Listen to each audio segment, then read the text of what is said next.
Yo, Joe. Morning, good morning. All right. I'm still looking for that design, bro. Yeah, I'm gonna shoot it to you as soon as I'm headed to the office now. You keep saying that. Huh? Come on.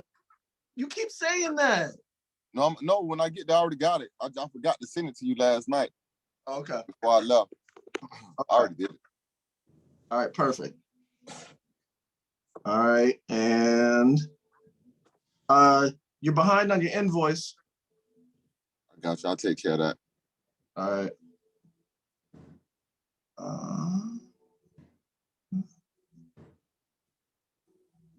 Client. Oh. All right.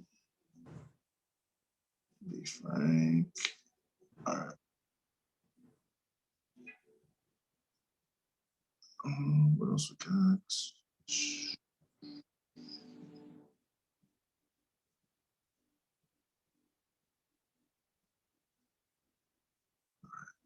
Fix. All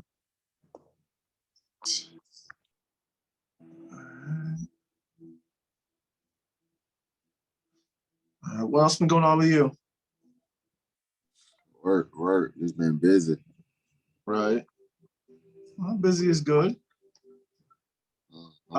You did something different to the camera? Why the background look like that? I blurred it out. Oh, okay. Yeah. This is normally just me. That look pretty dope though. I like that. You like that? Yeah. Yeah.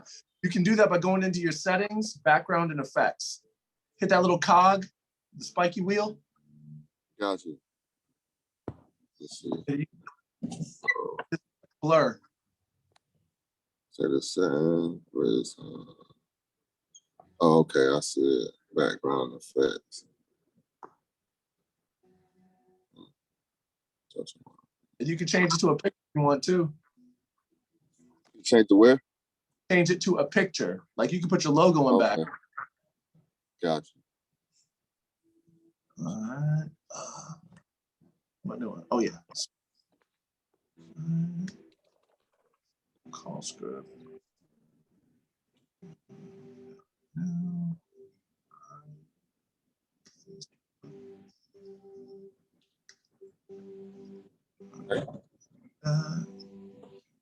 There you go. Now you like me.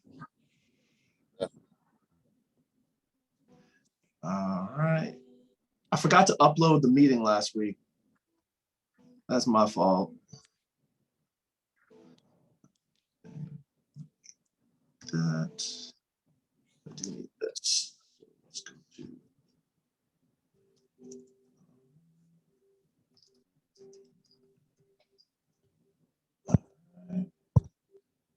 Just me and you. I did have a conversation with Kai and Ebony about the real estate NACA program moving into the land bank so we can get that pipeline. They're not as optimistic as me. So we mainly just need to get a plan together on how to make it happen and look at what's going on with that NACA program and copy it.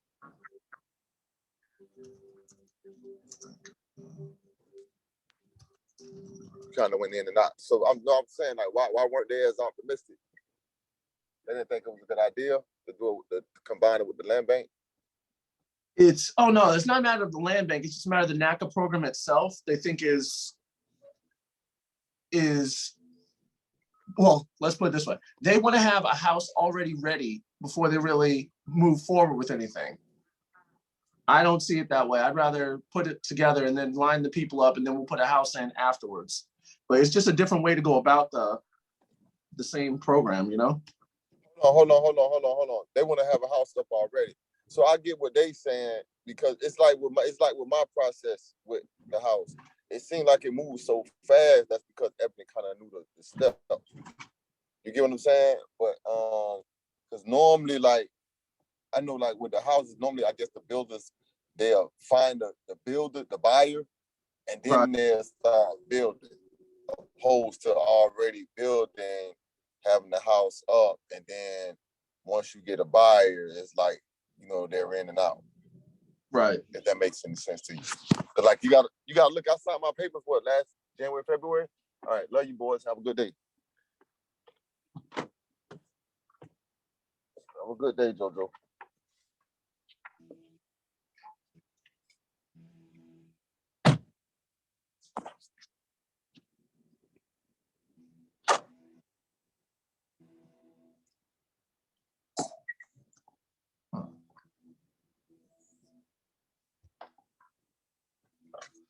So nonetheless, I still think it can be done. And then I'm gonna put that under announcements. Meeting.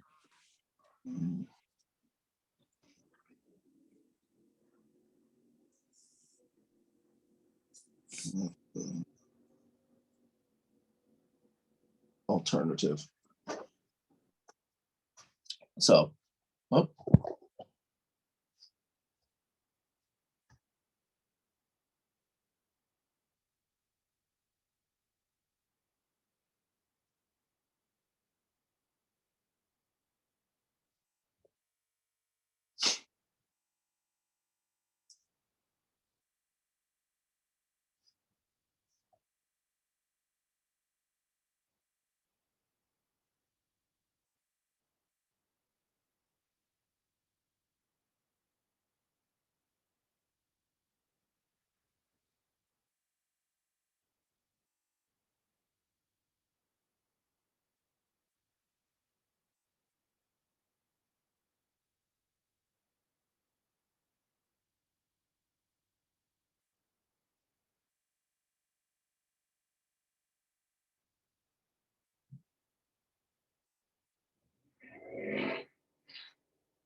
All right. Well, getting into it. So, good day, everyone. This is Mr. Sunshine here, Clifford T. Mitchum of Crew SWFL Solar. So, for our meeting today, announcements. We are going over a couple things. I will be gone next week. I'm going to be in Tallahassee doing some lobbying. So I'll be talking to senators and representatives, working on getting some legislation through that's going to be supportive of the environment and solar power. So I will be gone next week. So we will have somebody else leading the meetings, going from there. I've got the advertising put together for, or almost put together for advertising on Sugar 95.7. So that's going to start next month. So those of us that want to participate in being active in that program, the dues are going to be an extra $25 for that. So how that's going to work is we're going to put a 30-second interview spot or 30-second advertisement spot on their station. It's going to play across all of their shows, and then And then we're also going to be two radio interviews that we'll have included in that package. So that way people will be able to get an opportunity to hear about what DC Network is doing, and we can go ahead and get promotion for the group. And then we'll have a focused advertising development for the participants in that. All right. Next announcement is, had a great meeting with Ebony and Kai about the NACA alternative that we're going to creating. So that's going to be our focus during the wind down. And that's also what's going to be the pipeline for bringing in homeowners into the community land bank. So the community land bank currently is waiting for the attorney to finish with their analysis between using a corporation or setting it up as a trust. So once they have that ready, we will be having a meeting regarding that. Outside of that, introductions. So this is Mr. Sunshine, Clifford T. Mitchum of Crew SWFL Solar. I'm the vice president of this organization. So this group in itself is created so that we can get business development and community involvement through connection with Black businesses. My business specifically is solar power. So what I do is I find homeowners that want to get away from the electric company, LCEC, FPL, and actually own their power so that way they can be protected from the rising rates of electricity, and they can run their home on clean renewables, sunshine. So you know anybody that owns their home and is tired of paying their electric bill, send them my way. I'll get them running on sunshine. Now I want all of you to go forth and spread some sunshine. All right, so for our book review, we've been going over the success principles by Jacque Canfield. We are on principle 23, which is the rule of 5. So the rule of 5, and that's being played for those following along on the YouTube link, it's at 9 hours, 12 minutes, and 4 seconds. All right, so the rule of 5 is do 5 things that take you towards your goal. So every day, 5 things. The principle behind this is that if you have a massive tree and you take 5 swings at it every day with a sharp axe, eventually that tree is going to fall. Nothing can stop you. It's about being consistent and sustaining your efforts. When somebody is actually doing that, any goal they set their mind to will easily be accomplished. It's just a matter of that sustainability of persistence and making sure that it's a sharp activity. Just doing something halfway isn't going to get there. It's got to be something that's pointed and deliberate, and that way it's something that can be done over time and continue to grow. When he was giving the example of during his book, or when they finished their book and got to a publisher, they had the goal of being on the New York Times bestseller list. So they did 5 things every day to make sure they can go towards that goal, whether it was setting up a free talk, putting out books at the back room of someone's talk, whether it was reaching out to organizations like multi-level marketing groups, that way they could pass it out to their members as a motivation tool to keep them moving forward. For the Chicken Soup for the Soul book, that's what they were working with specifically. Whether it was sending out to other publishers, so that way they can see that book. They were sending out to celebrities so they could see that book. They were sending out to everybody. But the key thing was they spent 2 years of this consistent, deliberate activity, the rule of 5 things every day that brought them to their goal. And after 2 years, they were actually able to make it to the bestsellers list. Many people look at that and they're just, oh, it must have happened overnight.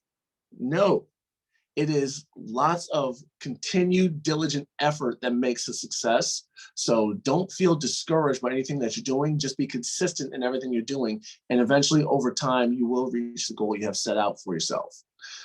The overarching point of this is that you have to have a goal. You have to have a plan. You have to have something in mind for what you want to see. And that way you can bring that into fruition. And that's going to be occurring through this deliberate activity. So the question lies, what 5 things can you do every day that will bring you towards your goal? Now they could be the same thing, reaching out to 5 people, reaching out to 5 new people, reaching out to 5 new people, reaching out to 5 new people, talking to business partners. Who do you work with that easily collaborates with your business? In another organization, it's referred to as your power circle. Who are the businesses that most commonly connect to you?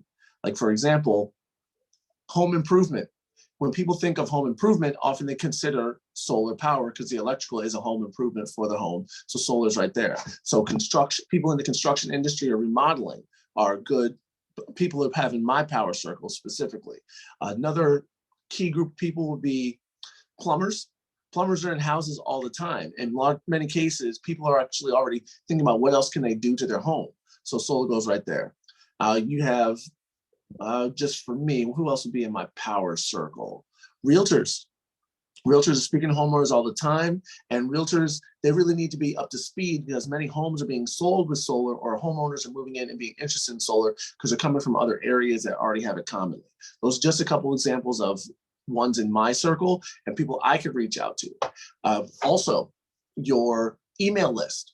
How often are you sending an email? How often are you giving your touches to your homeowners? If it's once a week, that's one activity that week that can get somebody covered for that. So that way they're actively participating in their business, they're actively moving forward in their goal, and they're actively seeking improvement every day.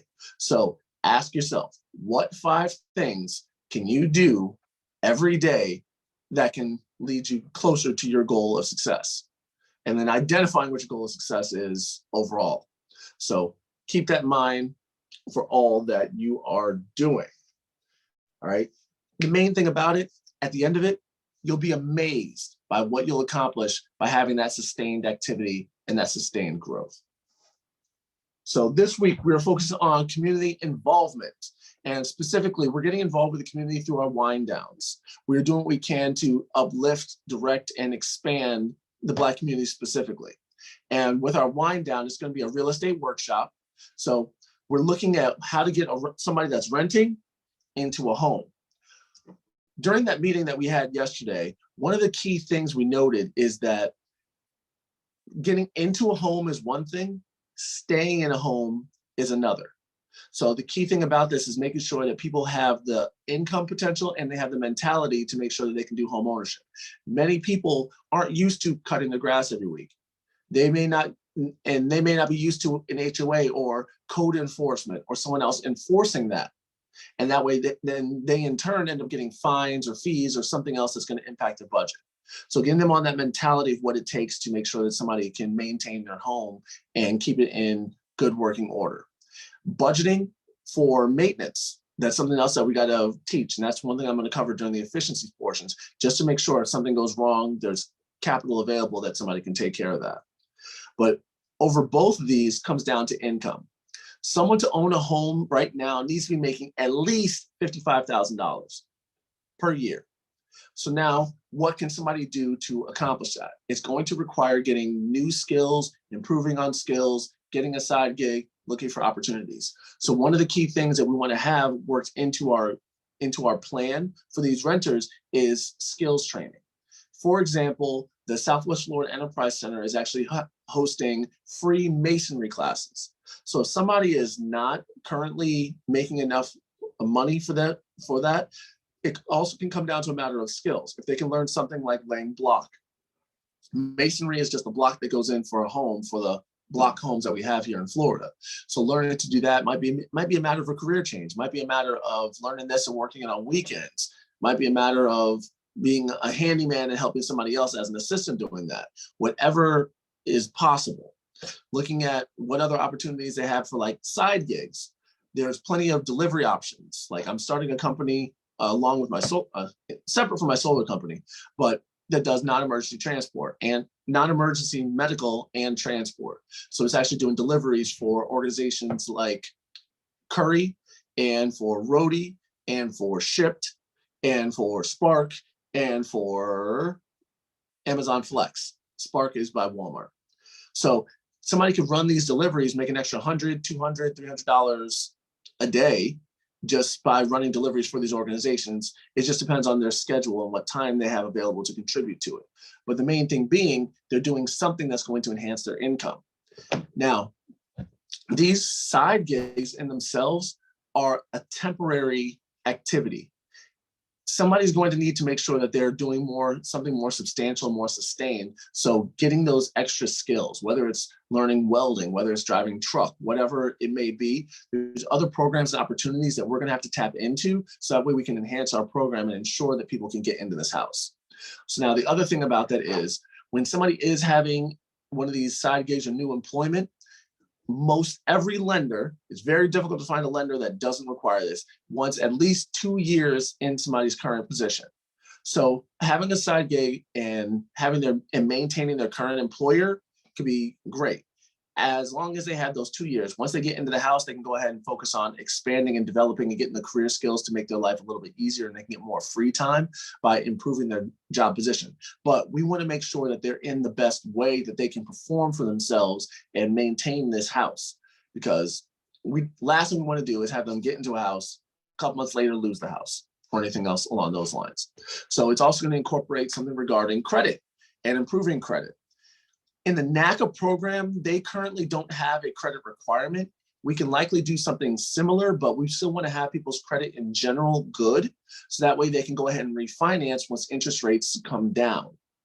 The key thing about this is that they're learning the skills they need to have proper money management, to have financial literacy, so that way they can grow and develop and expand and make sure the home isn't something that stays for one generation and then gets lost.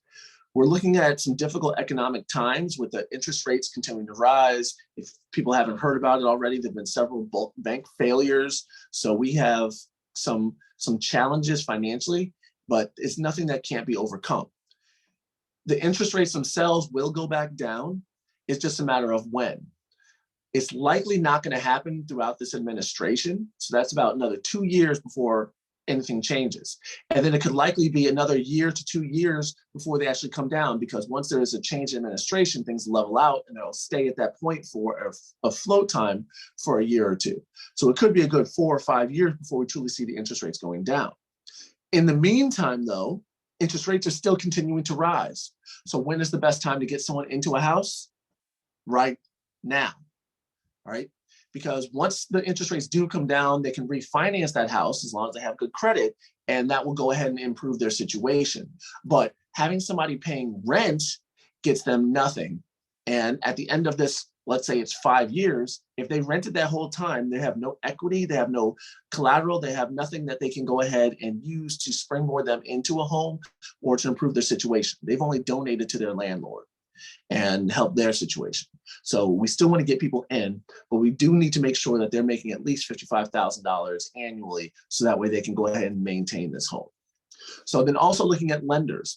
When looking at NACA, they actually have relationships with Bank of America. So Bank of America gives them access to multiple millions, or if not billions of dollars, so that way they can go ahead and provide lending for the homeowners. We want to do something similar. Once we can go up to a lender and say, hey, we have X number of people, there are going to be X number of homes, and what kind of provisions similar to what the NACA program is, that is Bank of America is doing, can you provide for us? Bank of America in itself may be open and willing to give us the same provisions, or they might put some caveats or switches in there for whatever they want to do. All these banks, they need to make money and they want to make money. So I truly believe that they're going to be open and willing to listen to us just as far as what we're providing, particularly organizations that are looking to do anything for minority communities. So it's great PR for them. It's a great opportunity to access programs they already have established and to move forward with that. My overall vision would be that the land bank, after doing this multiple times, has enough capital that we can go ahead and self-finance, so we don't need a bank, so that way we can provide our own lending. But that's still down the lines into the future. In the meantime, reaching out to a lender and getting favorable terms for that, it's just a matter of knowing what requirements they're going to have for that. And then going into that program, we're going to need a title company. And so if somebody has a title company in mind, by all means, we can go ahead and plug them in. The key thing about what we discussed yesterday and what we're going to discuss during the workshop is that all the positions we have are pluggable. So meaning that we can plug in whatever businesses we find that work well with it. The key thing about all this is that all of us as members of DC networking will have a way to touch this project and touch each home. Like, for example, the homeowners, we intend to make sure they have proper life insurance to protect their home into the future. That's where Brian Franklin comes in. Kai and Ebony are going to be facilitating the sale of the home. I intend on making sure that each home has solar power, so that way it has modern conveniences and they have a sustainable and fixed monthly investment for their for their solar and for their electricity. And then we want to make sure that we have the promotion package and promotion materials that are going to be in conjunction with all around promotions for our materials and advertising through the Kingdom Press. That way people know about it and they can go ahead and expand from there. So we also want to get in a mentality just as far as leadership and independence. And we'll have some, I would envision some mentoring that Miss Alicia is going to have. To contribute. So everyone's going to have a part in this. So all of us can gain, all of us can grow, and we can go ahead and pass these dollars around more in the community rather than letting them go out of the community. So that's going to be the basics that we're going to have during our wind down. The key thing about this and playing off of the rule of 5 is what 5 things can we be doing that's going to help this workshop be a success. So one of the things, reaching out to people and inviting people. So talking to our friends, families. It's May 30th is the wind down. So that's roughly 2 months, 2.5 months of lead time that we can put in to make sure we have this event go off successfully and without a hitch. So reaching out to people, identifying homeowners that are, identifying people that are renters that want to be homeowners, because this program is going to take effort. It's not something that's just going to be done for somebody. We need people that truly want to go through it. And if a person just doesn't like paying rent, but they're not willing to put in the effort to become a homeowner, not necessarily the best candidate. So we do want to get those people in. So that way, once the land bank has a home ready to go, we can plug somebody right into it without any lost time in that. So it's one of the key things. Reaching out to organizations. What other groups do we know that we've come in contact with, that we network with, can we invite?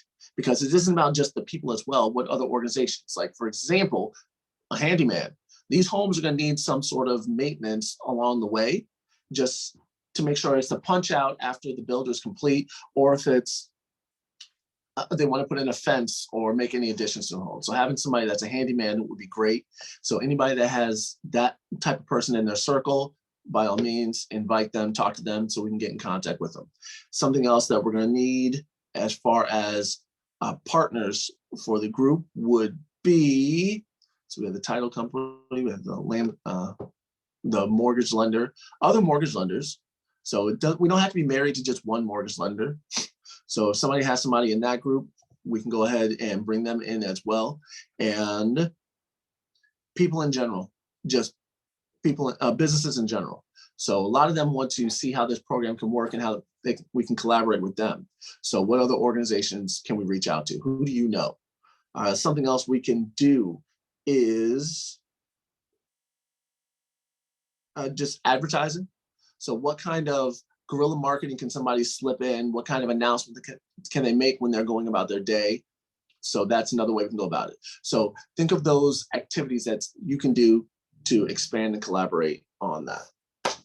So what more, just let me know what else comes to mind for you, and we can go ahead and get that added in and add it into our mix. So, all right. Outside of that, we just have our general discussion. So with regarding the group in itself, we want to focus on our community involvement. What other activities can we do in the community? All right, what other events are coming down the pipe that we can go ahead and plug into? We already had the Easter parade, so we had a couple people that visited there. What sports groups? Like, for example, we could reach out to Drew as far as his combine, because I believe he's still doing something. I know that Joe has spoke to him about doing shirts a little while back. So let's see what we could do to reach out to his organization and promote that way. What's going on at the Stars Complex? What events around town can we go in and say, hey, we're DC Networking. We can go ahead and promote that and just announce what we're doing in the area. All right, we have McCullum Hall. McCullum Hall is going to be coming back into town in April. So we are the group that is reaching out and creating the list of future and potential tenants into their building once the project's complete. Their completion date or their groundbreaking day will be sometime in 2024, and it'll probably be about 2 years of construction. So people will be actually entering the building in about 2027. But we want to make sure that everybody has all their ducks in a row and everything is looking good from an attendance standpoint, from a financial standpoint for those organizations and companies. So we want to start looking now. And if somebody isn't already there, we want to see what we can do to get them there. And that'd be a benefit of membership. That's where the checklist comes into play significantly for everyone. I know for myself, it meant 30 grand just by going through that. And I'm about to do another round of funding to expand further and do even more marketing to get my business going. So a marketing company, that would be great. I know I've been speaking with Rick Rhodes, so I'm going to work on getting him into a meeting, and other prospect businesses. So outside of that, for general discussion, what else do we have going on? As far I don't have anything off the top of my head, but I do want to reach out to the Southwest Florida Enterprise Center and see what their thoughts are and what other input they may have or what other connections, because we do want to speak to Xavier, who works with the city of Fort Myers, who has actually been promoting, or who will be discussing particular activities and programs that are accessible for homeowners in the Dunbar area and in the downtown Fort Myers area as well. I've been using the example that he gave me as far as getting the house painted. Somebody can get their house painted for free just because they live in the Dunbar area. What other programs are available for that are similar that somebody can do? So we're working on that as well. And outside of that, one of the things, thinking of the NACA program, I do want to get involved with is making sure there's some sort of savings program. We want to make sure that people have the ability to put funds aside, and we will have a contribution for maintaining the mentorship and the process going through that. Kai and Ebony are working pretty hard already in their current positions, and so are all of us. So it's going to be a matter of probably hiring a coordinator that's going to manage and look over this. The way NACA does it is graduates of the NACA program do volunteer work to lead people through the process. But there've been several complaints as far as those people don't feel as committed, and a lot of information isn't passed along for the participants. So we want to make sure in our version, we have somebody that's more attentive and is going to be on the ball to make sure that everyone feels that the program is attentive and actually progressing. And that actually brings up another point, just in general. People are looking for us for inspiration. There have been several organizations that have attempted getting the community together and getting the community focused, and all of them come and go. People are looking for something that lasts, something that can give them hope, something that can give them a foundation so we can make a turnaround. And just with what we're doing, we will be uplifting the community in the Dunbar area just by having the focus on the skills training, the jobs training, whatever side gig somebody's doing. Just for that, it will increase the average income in the area. We're going to be going through a gentrification, all right? As McCollum Hall comes in, as people see more revitalization into the area, we're going to have new buyers, new investors coming in this area. And what you typically see is those new buyers and those new investors push out whoever's local. We already have several homes. Once grandma passes away, people just sell that house, and somebody else that's not rooted in the community, somebody that's not community focused, somebody that's just looking to milk the community ends up moving in. So the overall focus of the land bank, of the real estate workshop, of our NACA alternative, which we need to come up with a name for that. So all of those things are ways to protect our community, develop our community, and inspire our community. People are out here being successful, but there's this preconceived notion that other people can't be. We've got to overcome that, and we've got to come together. Home ownership in the Black community is expected to be 0% by 2053. We can change that slide, we can change that decline. Once we have this example put in place, we can expand into other areas in Southwest Florida, we can expand into other areas of the state of Florida, and then we can go ahead and set up other groups similar to this and other businesses similar to this outside the state and turn around this statistic. It's going to be a matter of us fulfilling this. It's So it's going to be all hands on deck to make sure we have success. The same way we focus on our success in our business, we need to take that same motivation to get success in our community and grow and develop from there. I personally have a vision for that, and I want to see how we can all integrate our own visions. What does it look like to have a successful Black community? So let's see what we can to all put in, raise that up, and bring that closer. All right. And as far as overall discussion, outside topics, I want to touch on what's going on with the banking system. We have massive inflation. And this massive inflation that's going on is causing, in this particular case with Silicon Valley Bank, was their, I believe it was their treasury notes. They came in for a lower figure. When inflation happens, the value of the treasury notes goes down. So that's just an inverse relationship that you have between that. So inflation up, treasury notes down, inflation down, treasury notes up. A lot of banks hold these treasury notes for their depositors. And so with the treasury notes valuation going down, the bank did not look as good. So the investors started moving money out. That caused a scare by the depositors and the other businesses that held accounts for Silicon Valley Bank, where they figured that, hey, let me get my money out in case this bank goes down. And there's several businesses that kept large amounts of money because this was a technology bank. So a lot of technology companies had large amounts of funds in that account, and people were worried about getting access to those funds.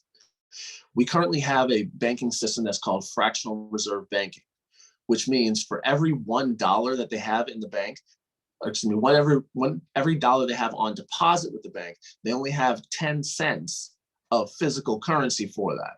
Their idea is that not everybody's going to ask for their dollars at the same time, so the bank should have enough capital to keep everything afloat. However, when you have a situation where everybody starts running in because they're worried about capital being available and their funds being available, everybody starts coming in for the same 10 cents. And there's not enough 10 cents to go around. So you have the FDIC. Now the FDIC says they will insure up to $250,000 to come in. So for the 10% fractional system that they have, only up to $250,000 per depositor is available in this case of this collapse, because the government stepped in and essentially stopped the collapse, and the FDIC is going to step in and make the depositors whole. However, it's only up to $250,000. So businesses and individuals that had more than $250,000 in that bank are about to get a haircut, meaning that their funds more than likely won't be restored. So it brings to another side note. When you put money in the bank, you are known as an unsecured creditor for the bank. That means any money you put in becomes the bank's money, and the bank can use that to pay off its debts. If it doesn't have enough money to pay off its debts, your account gets a haircut. So every dollar that was over $250 is going to be used by the bank to pay off its debts. Because when you sign that deposit slip or you sign that check, that money is no longer yours. It's in the account and you get access to it in many cases. However, in this case, a lot of people are cut off. Silicon Valley Bank had lines out the door. So anybody that had a safe deposit box in that bank, those funds, that material, whatever it is, that's now the bank's. They can actually get into that safe deposit box and use whatever is inside, again, to pay off their creditors and whatever debts that they have. So it comes down to control. You need to make sure you control your funds. You need to control your materials. Safe deposit box can be great, but if the bank closes or the bank's locked up, how do you get access to it? Generally, you don't. So we all need to find ways to hold our funds and make sure that we have access to them. One of the key things that people that have large amounts of money do is they buy up real estate, and that way their funds aren't liquid. They're into a physical product or commodity that they can go ahead and leverage to get funds out of or borrow against or do something else. This way it's not all in one place and they have access to it. Another way is that they don't keep more than 250,000 in one bank. Spread it around. I know myself personally, I have 6 bank accounts. I have money spread throughout all of them. No, I don't have 250,000 in any of them. So that's one thing. But my point being, if one goes down, I have funds in another account and I didn't lose my entire nest egg because one bank closed. So I have multiple relationships with multiple banks. All right. So that way it's all spread out going from there. So another way that people protect their funds is by buying commodities like gold and silver. Now that's not for everybody, just like real estate isn't for everybody. Everybody can open up multiple accounts, but find out what works for you. Holding gold and silver, they've been a store of value. Excuse me. They've been a store of value for centuries, millennia, since money was created. All right, so they're a great way to hold value.